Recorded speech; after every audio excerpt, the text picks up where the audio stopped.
The Girl Next Door. A delicious odor was gradually pervading the Raymond cottage, a spicy fragrance, which of itself was suggestive of Peggy's return.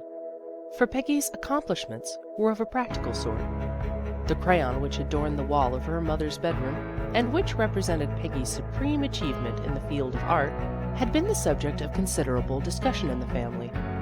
Dick insisted that a prominent object in the foreground was a Newfoundland dog, while his mother accepted Peggy's assurance that it was a sheep grazing, and refused to listen to the arguments by which Dick supported his position. As a musician, too, Peggy had her obvious limitations, but when it came to transforming the cold potatoes and the unpromising ends of the roast left from dinner into an appetizing luncheon, it would be hard to find Peggy's equal. While the fame of her sponge cake and her gingerbread had spread far beyond the confines of the terrace. And since this is a practical world, with very commonplace needs, there is much to be said in favor of such accomplishments as Peggy cultivated.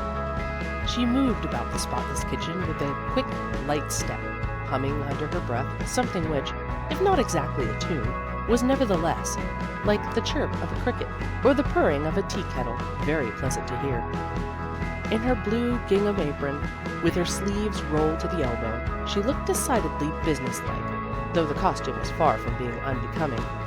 Indeed, Dick, sitting on the windowsill, gravely observant of Peggy's occupation, noticed how the heat from the range had deepened the pink on his sister's cheeks, and told himself that Peggy was growing pretty.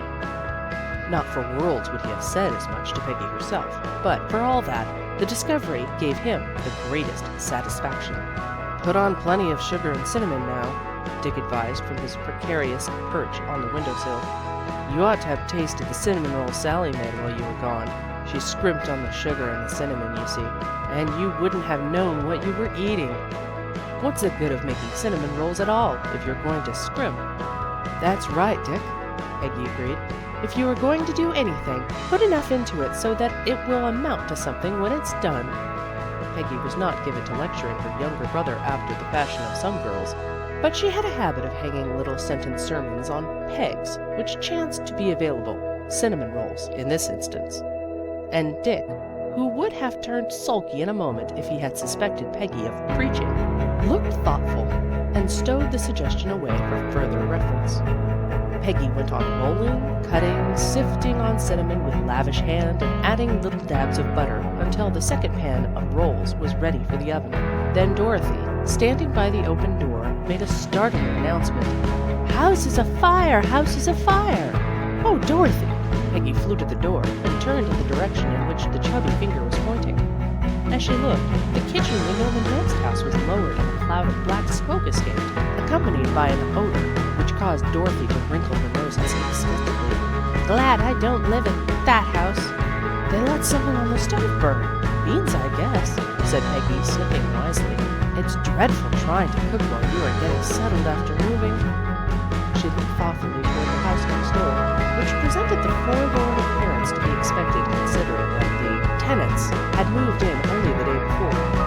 Through the uncurtained windows, Peggy caught glimpses of incongruous groups of furniture, of step-ladders standing aimlessly in the midst of the confusion, of pictures leaning precariously against the wall. To Peggy, the sight was like an audible appeal for help. "I might take them some of my cinnamon rolls," she exclaimed, turning to Dick. "Take who?" As long as Dick made his meaning clear, he was never troubled as to grammatical correctness. "Why, the next door people.